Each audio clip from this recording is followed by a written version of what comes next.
రాష్ట్ర ప్రభుత్వానికి ఇబ్బంది ఉన్నప్పుడు కేంద్ర ప్రభుత్వం అంతా తప్పకుండా సహకరిస్తుంది. ఇది రాష్ట్ర ప్రభుత్వం పరిధిలో ఉంది. ఏం చేయాలి? సంఘటన జరగకున్నప్పుడే స్పందించి బతుకుంటే పరిహారం, చచ్చిపోతే సంతాపం కాదు. అటువంటి సంఘటన జరగకుండా ఏం చేద్దాం, జరిగినప్పుడు ఏ స్థాయిలో స్పందిద్దామని చెప్పి రాష్ట్ర ప్రభుత్వానికి సోయి ఉండాలి. ఉంటే ఇటువంటి ప్రమాదాలు జరిగాయి.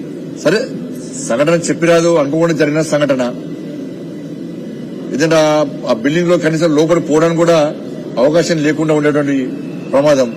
మరి ప్రజలు కూడా ప్రభుత్వాలకు సహకరించాలి. ఏదైనా ఒక సంఘటన జరిగింది, ఇంత పెద్ద దారుణమైన సంఘటన జరిగింది. ఇటువంటి కట్టడాలు ఇంకెక్కడ ఉంటాయి తెలంగాణ రాష్ట్రంలో కానీ ఇక్కడ కానీ.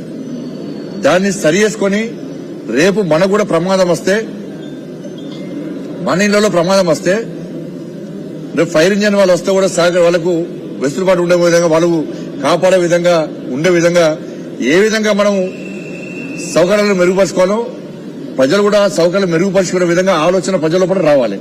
ప్రజల లోపల చైతన్యం రావాలి. ప్రభుత్వాలను విమర్శించాలి. విమర్శించడం పనిగా కాదు.